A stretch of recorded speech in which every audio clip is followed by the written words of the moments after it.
La panou ăsta vom face șarpele, fiți atenți. Mă vedeți, am un coș în cap.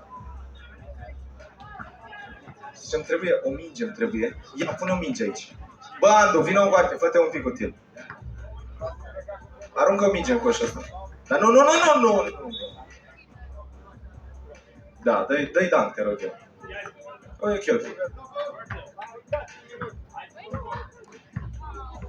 Bun, s-au făcut și experimente în acest turneu BCE Sport Arena Streetball 2024. Am și capul spart, mi-e și cald, avem și fotograf, avem și minge. Hai să facem un rând pentru șarpele, da? Un rând cizelat, vă rog. Obligatoriu un rând cizelat.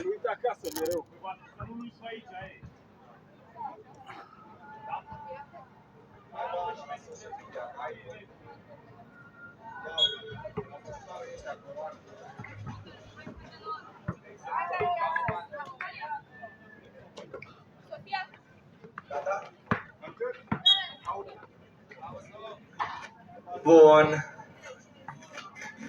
Da. Pentru premiul de la șarpele, care este oferit de OmniaSync, va trebui să fiți mai fancy decât de obicei. Adică o să purtați niște ochelari. Știți ochelarii aceia cu care vedeți invers? Ați jucat la Brașov cu ei? Ia că se face coada mică. Bun. O să aruncăm cu ochelari. Într-adevăr, va fi mai greu, dar eu vă asigur că premiul merită. Ok. Vă cu fața spre terenuri. E simplu, da? Fața spre terenuri, cu spatele la coș, vă puneți ochelarii și imediat după ce vă puneți ochelarii, vă întoarceți spre coș, aruncați. Cine înscrie? Ia, mă vezi? Lasă-l, lasă, că oricum l-am derutat acum. Întoarce-te la mine. Hai, întoarce-te la mine, vedeți? Mă vezi? Si, mă vezi? Îți place de mine? Îmi dai cu mingea în cap? Vezi că eu aici stau. Trebuie să arunci și să dai coș. Dacă arunci și dai coș, tu te duci lângă Iulia, acolo, colega mea care filmează, da? Hai! Uite că aproape ai dat. Bravo. E în regulă.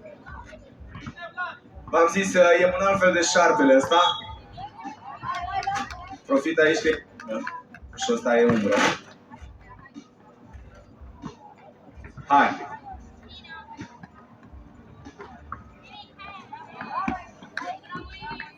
La Galați? E în regulă? Pe școală să nu dai, că nu mai trebuie.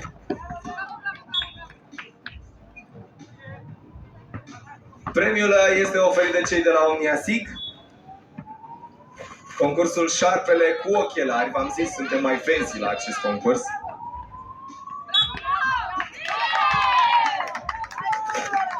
Haide!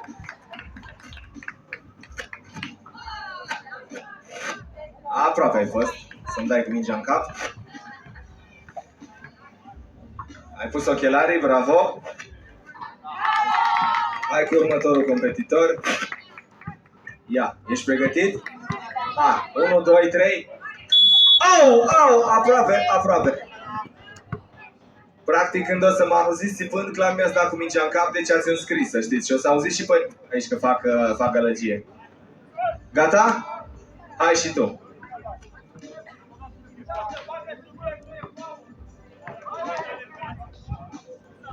Aproape, dar nu nimic. Ne mai antrenăm. Poate la Iași dăm. Hai să vedem.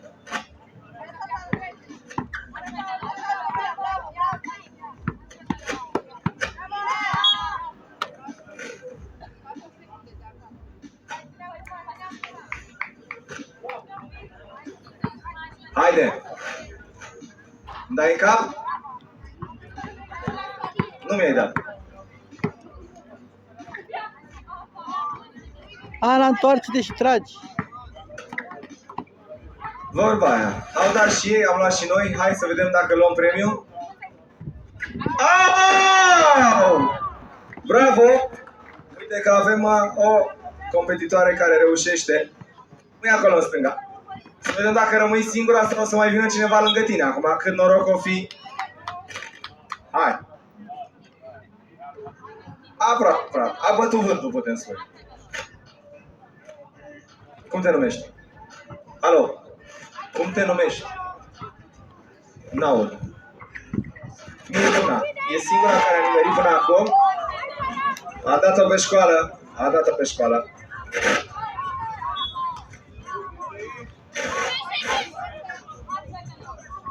A și zis că dai peste panou. Dacă ți-a și zis, trebuia să-l asculți.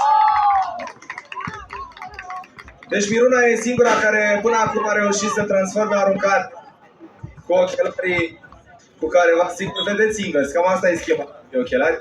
Se vede imaginea răsturnată, e mai greu să ne concentrăm. E vorba de tehnică aici.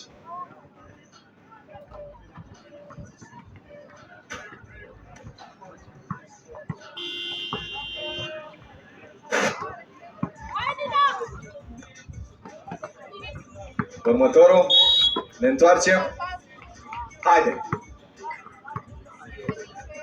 Ai, aproape.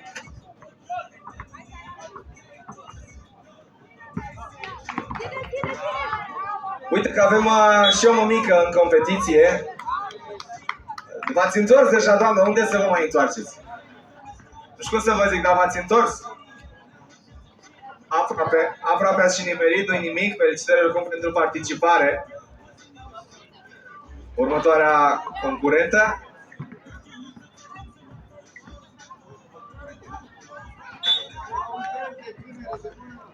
Haide! Dacă țip, ai dat, să știi. N-am țipat.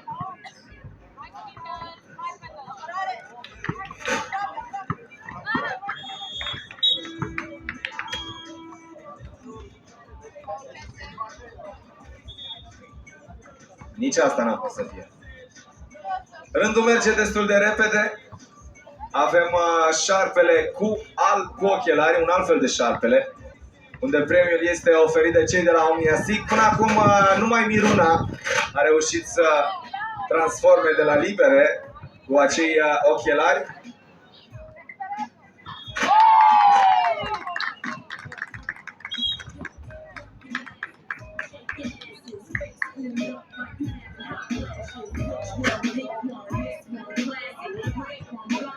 Bine.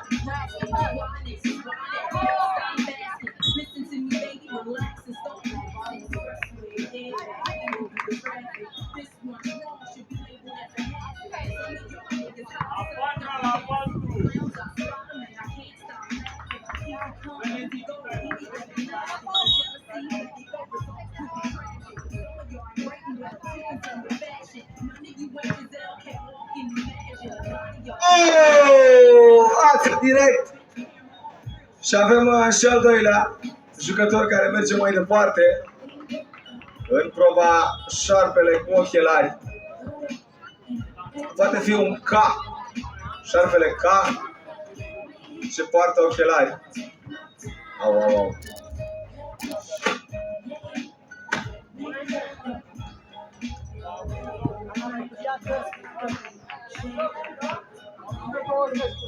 Hai că se cam strânge rândul. Avem doi competitori până acum care au reușit să transforme. A fost aproape și al treilea. E vorba de Miruna și pe tine cum te cheamă? Cum te numești, măi, băiatule? Domnul meu cu tricou alb. Alo? Iar ochelari la ochi nu mă vezi, nu? Te-am întrebat cum te numești. Petru. Miruna și Petru sunt cei doi care au transformat de la libere cu ochelari de vedem invers cu ei.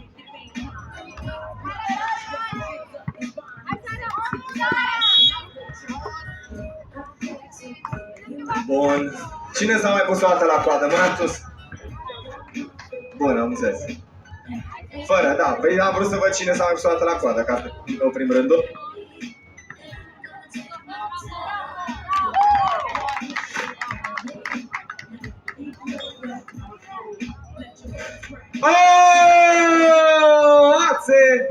Bravo!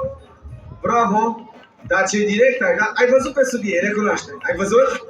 Ai văzut pe ei? Sigur? Cum te numești? Anastasia, Miruna și Petru. Un lucru care mai lipsește și ne-a săturat și azi. Opa!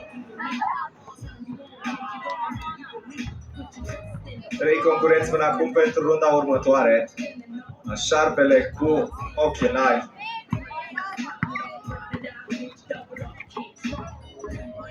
Nu-i nimic, lasă, nu trebuie să vezi. Bravo, spar capul. E în regulă.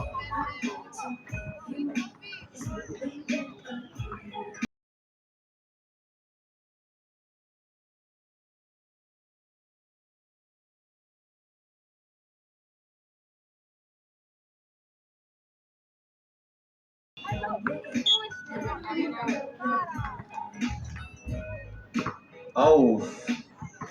Am fost foarte atent, Andreea. Ochii mei sunt de soacră astăzi. Mai avem 3 participanți. 2 chiar, că unul s-a retras. Spune-mi, te rog, cum te numești fata cu tricoul negru? Da. Andreea? Adelina, ok. Adelina este ultima participantă în prima probă la concursul Șarpele. Nu e caz de disperare. Voi ați aruncat odată, trebuie să vedem cine câștigă, da? Coada s-a făcut deja, ce se face? Știu, e greu să vă mulțumim pe toți, dar o să mai avem concursuri astăzi. O să aveți șansa să câștigați și voi premii. Hai, finaliștii pentru următoarea rundă. Miruna, Anastasia și Petru. Vă dați seama dacă aveam și un Luca? Unde este un Luca? Și-a transformat? Asta zic. Bun, hai să vedem dacă prima a fost noroc sau a fost pură realizare. Hai, rămâi, poate ratează colegii tăi și o să mai aveți încă o încercare. Hai să vedem dacă se întâmplă asta. E posibil, pentru că acei ochelari formează imaginea răsturnată și e greu să mai nimerim și coșul. Oh! Ațe! Petru! Ce faci, Petru? Pleci acasă cu un premiu? Oare? Asta dacă ratează Anastasia. Să vedem ce se întâmplă. Anastasia. Oh! A fost aproape. Felicitări participanților. Petru este câștigătorul concursului Șarpele cu ochelari. El câștigă un premiu de la Omnia Sig. Mă lași și pe mine un pic să termin aici, te rog. Mulțumesc. Câștigă un premiu de la Omnia Sig. Pentru aceia dintre voi care nu ați reușit să participați, o să mai avem concursuri astăzi. Doar trebuie să stați cu ochii și urechile pe noi pentru a pune în contact, să rămâneți atenți la ceea ce trebuie să faceți ca să participați la concurs.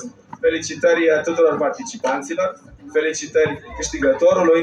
Mergem mai departe, acum continuăm stream de aici, de pe terenurile Mastercard, Nike și terenul BCR. Încă o dată vă amintesc că pe noi puteți să susțineți, să ne urmăriți pe rețelele de socializare, pe Facebook, pe Instagram, YouTube, LinkedIn, TikTok și Pinterest la Sport Arena Streetball. Mai mult, din App Store și Google Play puteți descărca aplicația noastră Sport Arena, unde rămâneți la curent cu toate informațiile, statisticile, clasamentele în timp real, dar și fotografii din cadrul turneelor BCR Sport Arena Streetball. Între timp am ajuns la categoria sub-14 feminin, faza semifinalelor, pe terenul principal, unde Skittles întâlnesc echipa Rising Stars. Mai puțin de 3 minute până la final, 9-2 scorul pentru Skittles.